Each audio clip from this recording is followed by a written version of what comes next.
प्यारे बच्चों, एक प्यारे से गांव में बिट्टू नाम का लड़का रहा करता था। बिट्टू के वालिद चाय बनाते थे। बिट्टू रोज़ इनकी मदद करता और उसके बाद स्कूल चला जाता था। बिट्टू के दोस्तों को बिट्टू बिल्कुल पसंद नहीं था, क्योंकि वो चाय बनाने वाले का बेटा था। कोई भी उससे बात नहीं करता था और वो बहुत उदास रहता था। बिट्टू अगर किसी से बात करने की कोशिश भी करता था तो सब उस पर हंसने लगते थे और उसका मजाक उड़ाते थे और उसको चाय वाले का बेटा कहकर छेड़ते थे। बिट्टू उन सबको दोस्त बनाना चाहता था, लेकिन ऐसा मुमकिन नहीं लग रहा था, क्योंकि सब उसका मजाक उड़ाते थे और उसको चाय वाले का बेटा कहकर बुलाते थे। अरे सुनो सुनो, कोई मेरे साथ गेम खेलेगा? हाँ, मैं खेलूंगा ना। बिट्टू, तुम खेलोगे? मैंने चाय बनाने को नहीं कहा, मैं तो PS4 गेम खेलने की बात कर रहा हूँ, पागल लड़के। बिट्टू अपने क्लास फेलोज़ की इन हरकत से बहुत ही परेशान था और वो चाहता था कि कुछ ऐसा हो जाए कि उसके वालिद ये कारोबार ही छोड़ दें। एक दिन वो यूं ही कमरे में परेशान बैठा हुआ था। उसके अब्बू उसके लिए खाना लेकर आए। बिट्टू बेटा, खाना खा लो, खाना खाने का टाइम हो चुका है। बिट्टू, क्या हुआ मेरे बेटे? तुम परेशान क्यों हो? बाबा, आप ये चाय का काम छोड़ क्यों नहीं देते? मुझे ये काम बिल्कुल पसंद नहीं है। सब लोग मेरा मजाक उड़ाते हैं और मुझे चाय वाले का बेटा कहते हैं। आप कोई और काम क्यों नहीं ढूंढ लेते? अच्छा मेरे प्यारे बेटे, सुबह ही मैं पूरी कोशिश करूँगा कि मैं कोई नया कारोबार ढूंढूं या कहीं पे मुलाजमत कर लूँ। अब्बू, आपको नहीं पता, हर बच्चा मेरा मजाक उड़ाता है, कोई मेरे साथ खेलने को तैयार ही नहीं है। मैं इतना परेशान हूँ। मैं इन सबको दोस्त बनाना चाहता हूँ, लेकिन आपके चाय की वजह से मैं हमेशा पीछे रह जाता हूँ। मुझे अब कुछ समझ नहीं आ रहा, मैं क्या करूँ, मैं किससे बात करूँ? मुझे तो लगता है मैं हमेशा अकेला ही रह जाऊँगा। ये कहकर बिट्टू कमरे से बाहर आ गया। बिट्टू के वालिद ने सोचा कि वो सुबह ही कहीं भी मुलाजमत के लिए अप्लाई ज़रूर करेंगे और अपने बेटे की परेशानी को ख़त्म करेंगे। सुबह होते ही बिट्टू के वालिद ने हर जगह काम ढूंढना शुरू कर दिया। इस सिलसिले में वो कुछ लोगों से मिले जिन्होंने उनको यकीन दहानी कराई कि वो उनको काम पर ज़रूर रख लेंगे। बिट्टू के वालिद इस यकीन दहानी पर बहुत खुश हुए। अगले दिन नया दिन शुरू हुआ। स्कूल में सब बच्चे मौजूद थे। सर अहमद की क्लास में ये अनाउंस हुआ कि बच्चों का एक ट्रिप जाएगा और वो ट्रिप एक ट्रैकिंग ट्रिप होगा। इस सिलसिले में तमाम दोस्तों और बच्चों के ग्रुप बनाए जाएंगे। हर ग्रुप में एक लीडर होगा। हर बच्चा दिल ही दिल में सोचने लगा कि ग्रुप लीडर तो वही बनेगा। बिट्टू भी इसी उम्मीद के साथ घर वापस आ गया और वो दिल ही दिल में सोचने लगा कि क्यों ना वो ग्रुप लीडर बन जाए। रात में बिट्टू के वालिद ने उसको बताया कि उनको एक नई जॉब मिल गई है और वो जल्द ही उस पर काम शुरू कर देंगे। बिट्टू ने अपने वालिद से कहा कि आप दुआ कीजिए कि मैं ग्रुप लीडर बन जाऊं, ताकि किसी तरह मैं दोस्त बना सकूं और मेरे क्लास फेलोज़ मेरे साथ भी खेलना शुरू कर दें। बिट्टू के वालिद ने बिट्टू को समझाया कि तुम अल्लाह पर यकीन रखो, देखना कुछ ना कुछ ज़रूर अच्छा होगा और कल तुम खुशी खुशी ट्रैक पर जाओगे। लेकिन मेरे बेटे, तुमने हिम्मत बिल्कुल नहीं हारनी और हाँ, जहाँ तक हो सके तुमने पूरी कोशिश करनी है कि तुमने अपने दोस्तों का साथ देना है। अगर तुम ग्रुप लीडर ना भी बने तो तुमने मायूस नहीं होना। बिट्टू तो बज़िद था। नहीं बाबा जान, मैं चाहता हूँ मैं ग्रुप लीडर बनूँ और मैं बन के दिखाऊँगा, क्योंकि मैं सिर्फ चाय वाले का बेटा ही नहीं हूँ, मेरे में बहुत सी स्किल्स हैं। और फिर वो दिन आ ही गया जिस दिन सबने ट्रिप पर जाना था। सब बच्चे बहुत खुश थे और वो स्कूल के मैदान में इकट्ठे हुए। सर अहमद ने ग्रुप बनाने शुरू कर दिए और फिर अयान ने सोचा कि वो ग्रुप लीडर बनेगा, मगर किसका इंतखाब हुआ? बिट्टू का। बिट्टू इनका ग्रुप लीडर बन चुका था अयान ने उमैर से कहा, ये हमारा ग्रुप लीडर कैसे बन गया? हम तो इससे बात तक करना पसंद नहीं करते। ये क्या हो गया? अब तो हमें इसके साथ जाना पड़ेगा और इसकी हर बात माननी पड़ेगी।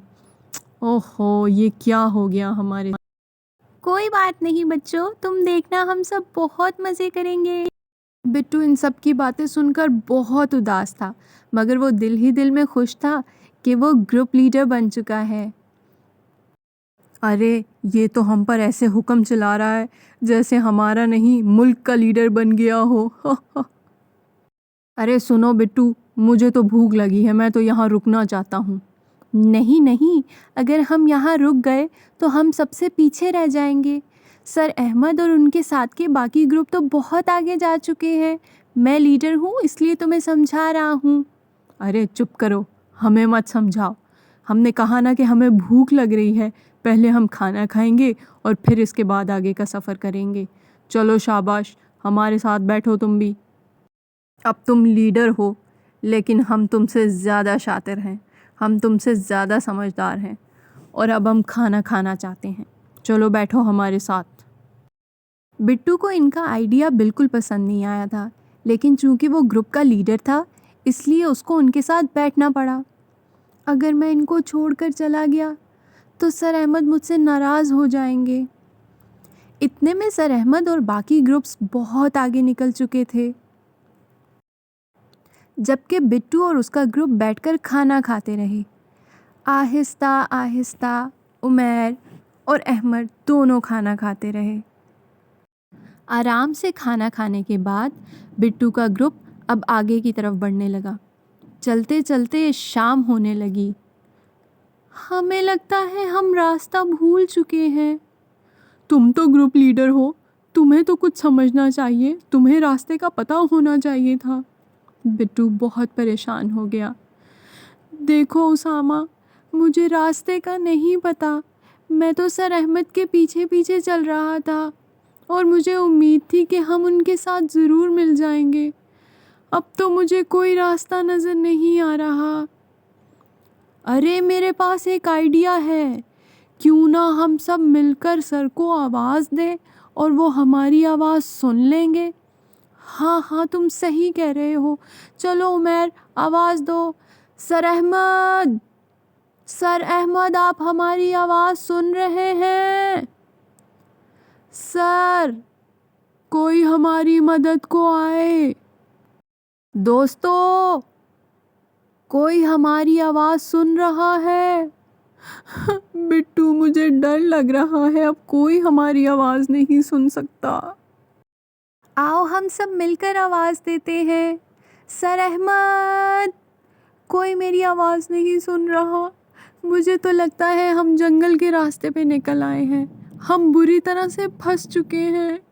सब बच्चे बहुत ही परेशान हो गए थे क्योंकि रात का वक्त हो चुका था। सब बच्चों ने फिर से बिट्टू को बातें सुनाना शुरू कर दी।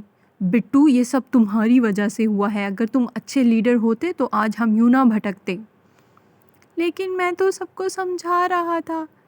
मैंने तो तुम सबसे कहा था कि हमें नहीं रुकना चाहिए, हम लंच ब्रेक वहाँ पहुँचकर भी तो कर सकते थे ना।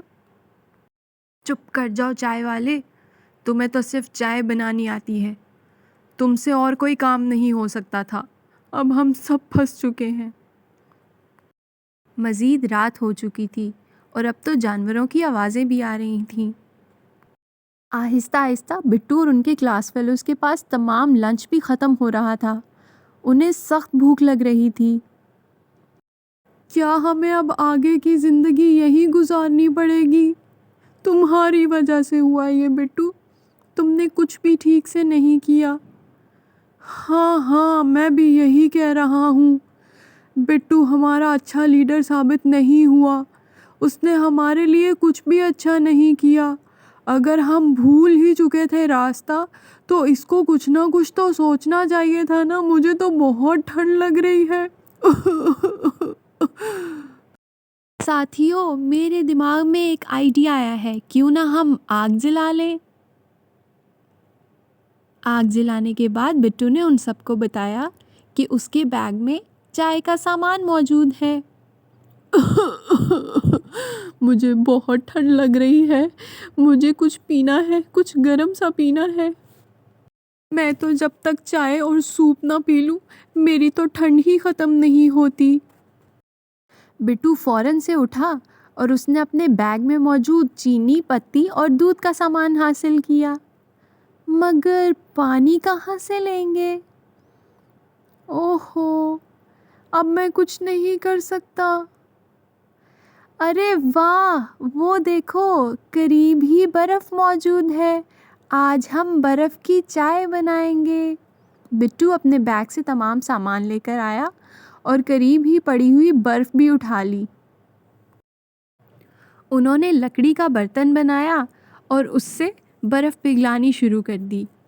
जैसे जैसे बर्फ़ पिघलने लगी, बिट्टू को अपनी तरकीब के मुताबिक उसमें चीनी और पत्ती डालना थी। उसने सब कुछ डाल दिया और बहुत प्यारी खुशबू आने लगी। वाह बिट्टू वाह, तुमने तो बहुत मज़े की चाय बनाई है। मुझे तो ऐसा लग रहा है ये किसी फिल्म का सीन चल रहा है। हम जंगल की सर्दी में मौजूद हैं और चाय पी रहे हैं। कितना मज़ा आ रहा है ना बिट्टू। बिट्टू को ये देखकर बहुत ही खुशी हुई कि उसकी चाय की वजह से सब दोस्तों को बहुत मज़ा आ रहा था और उन्हें ये सर्दी भी अच्छी लग रही।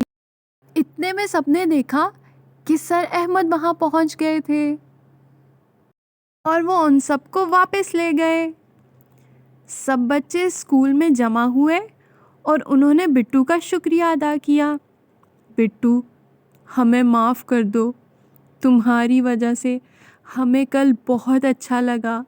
बेशक हम गुम गए थे, लेकिन तुम्हारी चाय की वजह से मौसम का मज़ा दुबाला हो गया और हम अपनी तमाम परेशानी भूल गए। कोई बात नहीं मेरे दोस्तों, मुझे इस बात की खुशी हुई कि मैंने तुम लोगों की मदद की। बिट्टू दिल ही दिल में सोचने लगा कि अगर वो चाय वाले का बेटा ना होता तो उसे तो चाय बनाना ही ना आती।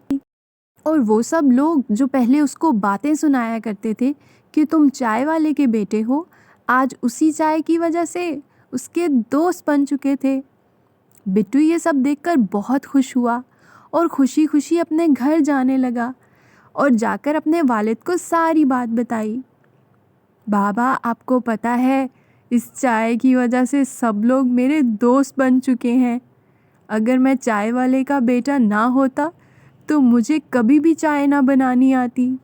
बेटा तुम परेशान ना हो, मैंने एक नया कारोबार भी शुरू कर दिया है। नहीं बाबा, आप चाय ही बनाएंगे और मुझे इस बात पर फ़ख्र है कि मैं चाय वाले का बेटा हूँ। मुझे माफ़ कर दीजिए, मैं आइंदा कभी भी आपसे कोई शिकवा नहीं करूँगा। बल्कि मैं तो पहले से भी ज़्यादा अब आपकी मदद किया करूँगा और हम मिलकर चाय बनाया करेंगे। वाह मेरे बेटे, तुमने तो मेरी परेशानी ही ख़त्म कर दी। आज मेरा सर फ़ख्र से बुलंद हो चुका है। बिट्टू को जब भी मौका मिलता वो अपने वालिद की दुकान पर पहुंच जाता और लोगों को चाय सर्व करता। रोज़ वो खुशी खुशी स्कूल जाता और अब तो उसके दोस्त उससे चाय की डिमांड भी करने लगे थे। अरे बिट्टू, हमें मज़े मज़े की चाय कब पिलाओगे?